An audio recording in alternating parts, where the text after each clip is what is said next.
எட்டி மிதித்து கொன்று விடுவேன். குறைத்த நாய்களை கண்ட ஒற்றை காட்டு யானை வேட்டையன் காலை தூக்கி துரத்திய சிசிடிவி காட்சிகள் வைரல். கோவை மேற்கு தொடர்ச்சி மலை ஒட்டிய கிராமங்களில் தொடர்ச்சியாக காட்டு யானைகள் ஊருக்குள் புகுந்தும் விளைநிலங்களுக்குள் புகுந்தும் சேதத்தை ஏற்படுத்தி வருகிறது.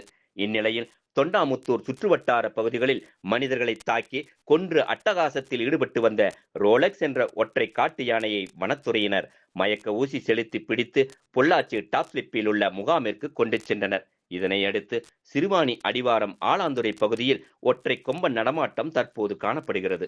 இதனைத் தொடர்ந்து தடாகம் சுற்றுவட்டார பகுதியில் மீண்டும் வேட்டையின் ஊருக்குள் புகுந்து சேதத்தை ஏற்படுத்த தொடங்கியுள்ளது.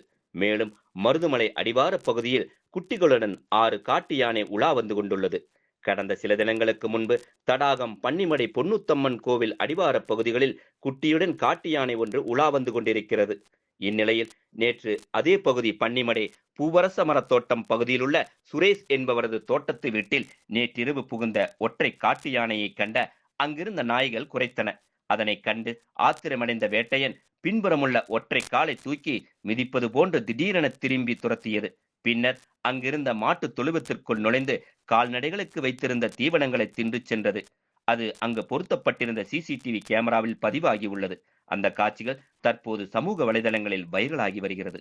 இந்நிலையில் இந்த ஒற்றை காட்டு யானை வேட்டையின் அப்பகுதியில் உள்ள வாழை தோட்டங்களில் புகுந்து சேதத்தை ஏற்படுத்தாமல் கால்நடைகளுக்கு வைத்திருக்கும் தீவனங்களை மட்டும் தின்று சேதப்படுத்துவது வேட்டையின் பழக்கமாகும். தற்பொழுது கடந்த சில நாட்களாக தடாகம் பன்னிமடை சுற்றுவட்டார பகுதிகளில் முகாமிட்டு உள்ளதாகவும் இந்த யானையை வனத்துறையினர் கட்டுப்படுத்த நடவடிக்கை எடுக்க வேண்டும் என விவசாயிகள் கோரிக்கை விடுத்துள்ளனர்.